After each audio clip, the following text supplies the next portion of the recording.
It is Tuesday, the 4th of January, and maybe today involves a trip to the shops for you. You might be heading off to the supermarket. Don't be surprised if when you get there, not all of the items that you're looking for to be on the shelves. We have noticed that in the last couple of days, and with the cut to the Bruce Highway in a number of locations, that's only going to get worse. So what's the plan for us in terms of stocking the shelves and making sure that we keep having all the things that we need in North Queensland over the next week or so? Scott Driscoll is the National President of the United Retail Federation, and he's been travelling around the state over the last couple of days looking at the flood-affected areas. Good morning, Scott. Good morning, Michael. And this is an issue that, of course, really impacts in central Queensland, where we are seeing those waters continuing to rise. But when the Bruce Highway gets cut, everything north of central Queensland is affected too, isn't it? Oh, Michael, that's right. And there's been some extraordinary lengths gone to make sure that this stock can get to North Queensland consumers. Only on New Year's Eve, a large ship was stocked with hundreds of pallets of goods, should be arriving in the port of Townsville from Brisbane tomorrow, in fact, and that will be distributed right around the north, and we will see IGA stores right throughout North Queensland down to central Queensland benefiting from that. Does it impact for all these supermarket chains and basically everyone, and not just supermarkets, but all basic services that get sent to us, whether we're talking about petrol, whether we're talking about mail delivery, all those sorts of things get affected at a time like this, don't they? Well, it absolutely does, and particularly when you see airfields cut off, when you see some of those pictures, for example, further south in Rockhampton, where in fact the airstrip is flooded as well. It's very limiting in what you can actually get in even by air. So when your rail is cut, your road is cut, and your air supplies are cut, it's a pretty grim state unless you actually go out to sea and then come in as close as you can. The closure around Rockhampton is expected to last for 10 days, maybe 2 weeks. What is going to be the plan then for restocking North Queensland? Well, that boat which I mentioned earlier has been sponsored by many of the local IGA operators.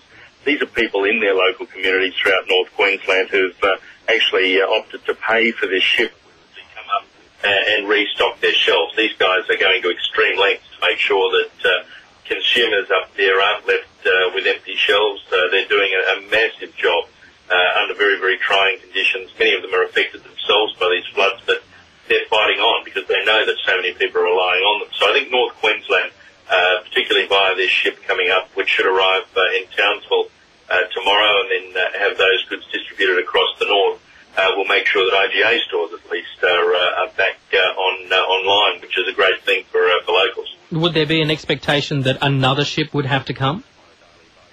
Well, I think there will be the potential for that.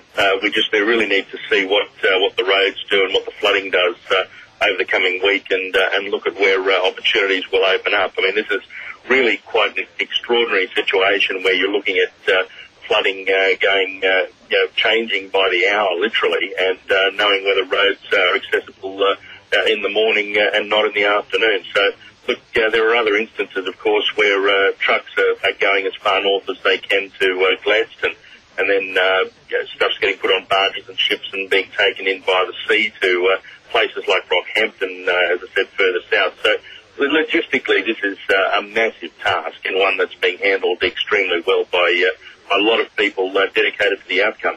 And it is only the start of January of what's predicted to be a long, wet season. We could see this congestion and this problem caused quite a few times across the state in the next few months. Well, that's right, and we're seeing some of the long-range weather forecasters talking about multiple cyclones, multiple events such as this over this season for the next 3 months. So, look, I think this has been a trial for a lot of people. This has been something that has left a lot of people suffering on the ground. I think logistically the challenges that we face to get goods to help them it pales into insignificance given by comparison to what they're going through. But we can only do our best. We can make sure that that we do everything we possibly can to help look after them, help make sure there's goods there for them.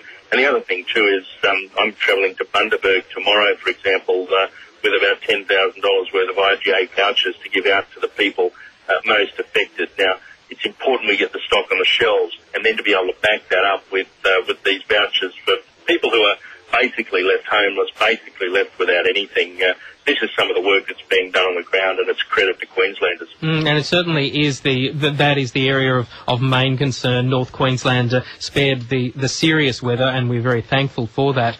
But that issue of supplying to North Queensland, is it a little bit strange in some cases where we produce a lot of the goods here in North Queensland, then they have to get sent down to Brisbane and then can't get back here because of closures to the highway? Well, look, that's the perennial question for North Queensland, isn't it? How do we do this better? And I think it's probably something that hasn't been addressed well enough for a very long time. But look, fresh food and so forth, which is obviously on the ground in the north, is more likely to stay local. But that packaged food, those things that are grown and then sent down for packaging or putting in tins and bags, a lot of that stuff will have actually originated in North Queensland, as you say, and it's now just a matter of getting through the elements and Mother Nature to get it back to the people who grew it. Yeah, it seems a little strange for those of us who produce it up here. Do you have a message to shoppers over the next week or so to maybe be patient, or what they really should do if they start to find things running low on the shelves? Well, look, my message to them is very much along the lines of what I'm saying. And yes, be patient. But I mean, that's an easy thing for us to say as people that are doing okay by comparison. So, look, I'd say to them, we're doing everything we can.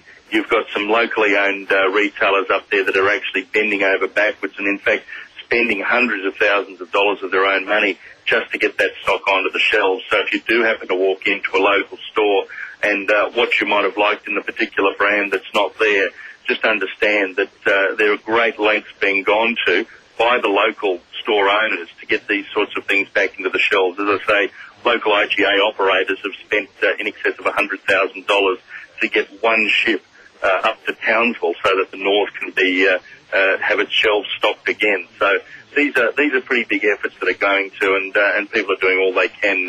So hang in there. Working out to be an expensive summer. Look, I really appreciate your time this morning. Thank you, Michael. That's Scott Driscoll from the national. He's the national president of the United Retail Federation, speaking to us there.